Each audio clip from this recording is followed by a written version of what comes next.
మోంతా తుపాను ప్రభావిత ప్రాంతాల్లో మంత్రులు, అధికారులు పర్యటించారు. పంట నష్టాన్ని అంచనా వేసి ప్రభుత్వం తరపున ఆదుకుంటామని హామీ ఇచ్చారు. చాలా ప్రాంతాల బాధితులకు నిత్యావసరాలు పంపిణీ చేశారు. ఎవరూ అధైర్యపడవద్దని ధైర్యం చెప్పారు.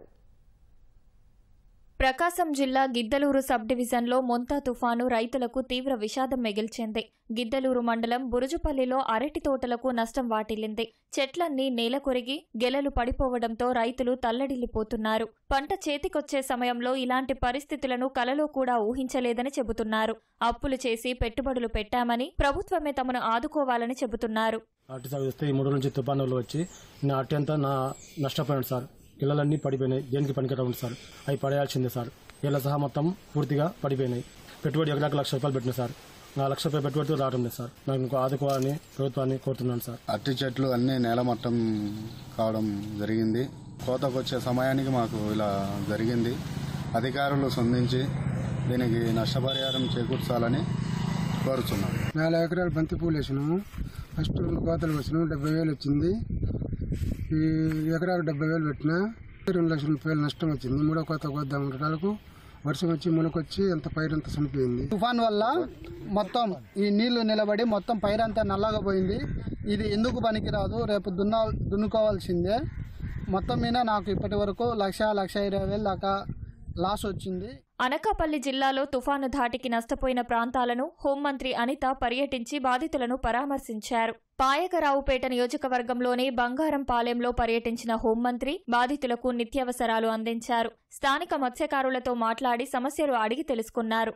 ఇల్లు కోల్పోయిన వారికి పక్కా ఇల్లు నిర్మిస్తామని హామీ ఇచ్చారు. పశ్చిమ గోదావరి జిల్లా పాలకొల్లు మండలం దగ్గులూరులో మంత్రి నిమ్మల రామానాయుడు పర్యటించి బాధితులను పరామర్శించారు. తుఫాను ప్రభావిత చేనేత కుటుంబాలకు బియ్యం, నిత్యావసరాలు పంపిణీ చేశారు.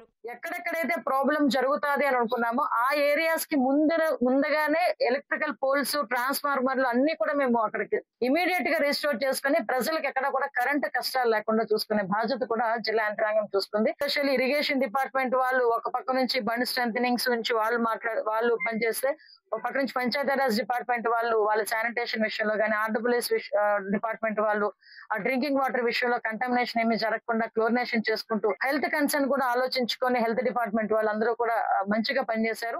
24 గంటలు కూడా సెక్రటేరియట్ లోనే మరి చంద్రబాబు నాయుడు గారు కూర్చుని, పవన్ కళ్యాణ్ గారు కూర్చుని, నారా లోకేష్ బాబు గారు కూర్చుని, మన హోమ్ మినిస్టర్ అనిత గారు కూర్చుని రియల్ టైం గవర్నెన్స్ లో ఎప్పుడు ఎక్కడ ఎంత వర్షపాతం పడుతూ ఉంది, ఎక్కడ తుఫాను తీరం దాటేటువంటి పరిస్థితి ఉంది, ఏ ప్రాంతాలు నష్టపోతాయి ఎప్పటికప్పుడు మంత్రులతోటి, కలెక్టర్లతోటి ఎప్పటికప్పుడు ఆయన డైరెక్షన్స్ ఇస్తూ ఉండడం వల్లే ఈ రోజు ఇక్కడ మనందరం కూడా కూర్చున్నటువంటి పరిస్థితి.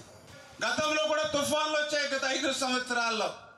ఎప్పుడు కూడా ఆ రోజు ఉన్నటువంటి ముఖ్యమంత్రి తాడేపల్లి రాజప్రసాదంలో మొద్దు నిద్ర పోవడమే తప్ప ప్రజల బాగోగుల గురించి ఒక్క నిమిషం కూడా పట్టించుకునేటువంటి పరిస్థితి లేదు గత 5 సంవత్సరాల్లో.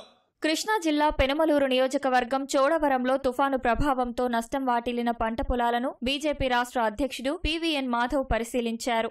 రైతులతో మాట్లాడి నష్టం వివరాలపై ఆరా తీశారు. ఎన్డీఏ ప్రభుత్వం రైతులను ఆదుకుంటుందన్నారు. కాకినాడ జిల్లా కిర్లంపూడి మండలం రాజుపాలెం గ్రామంలోని కాలువ కుడిగట్టుకు 2 చోట్ల గండ్లు పడి భారీగా వరద నీరు పంట పొలాలను ముంచెత్తింది. టీడీపీ జిల్లా అధ్యక్షుడు జ్యోత్యుల నెహ్రూ పెద్దాపురం ఆర్డీఓ శ్రీరమణి ఆ ప్రాంతానికి వెళ్లి రైతులకు ధైర్యం చెప్పారు. గండి వెంబడి వరద నీరు రాకుండా ఇసుక బస్తాలు వేయించారు. ఏలేరు వరద ప్రభావిత గ్రామాలైన కృష్ణవరం, శృంగరాయనిపాలెం, ఎస్ తిమ్మాపురం, భూపాలపట్నం, రాజుపాలెం, ముక్కొల్లు గ్రామాల్లో పర్యటించారు.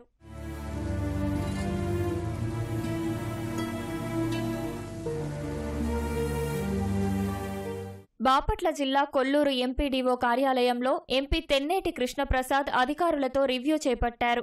మొంతా తుఫాను వల్ల జరిగిన పంట నష్టం, విద్యుత్, డ్రైనేజ్ వ్యవస్థలకు సంబంధించిన వివరాలు సేకరించారు. బాధితులను ప్రభుత్వం అన్ని విధాలా ఆదుకుంటుందని ఎంపీ హామీ ఇచ్చారు.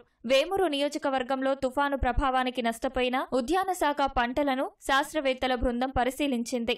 కాలువలు, డ్రైన్ల ఆక్రమణలను ఎట్టి పరిస్థితుల్లో ఉపేక్షించేది లేదని, అలాంటి వారు ఎవరైనా చట్టపరంగా చర్యలు తీసుకుంటామని పశ్చిమ గోదావరి జిల్లా కలెక్టర్ నాగరాణి హెచ్చరించారు. భీమవరం గ్రామీణ ప్రాంతంలోని గూట్లపాడు, కొత్తపూసలమర్రు, దొంగపిండి, నాగిడిపాలెం, తోకతిప్ప ప్రాంతాల్లో ముంపునకు గురైన ప్రాంతాల్లో కలెక్టర్ పర్యటించారు. ప్రభుత్వ అప్రమత్త చర్యల వల్లే ప్రాణ, ఆస్తి నష్టం తగ్గిందని ఆచార్య ఎన్జీ విశ్వవిద్యాలయం పరిశోధనా సంచాలకుడు సత్యనారాయణ అన్నారు. విజయనగరం ఏరువాక కేంద్రం, వ్యవసాయ పరిశోధనా స్థానం శాస్త్రవేత్తలు, వ్యవసాయ శాఖ అధికారులతో కలిసి పంట పొలాలను పరిశీలించారు. ఇటీవల వర్షాలకు తన పంట పూర్తిగా నీటిపాలైందన్న మనస్తాపంతో ప్రకాశం జిల్లా కటకానిపల్లెలో ఓ రైతు ఆత్మహత్యా యత్నం చేశారు. విషయం గ్రహించిన కుటుంబ సభ్యులు అడ్డుకున్నారు.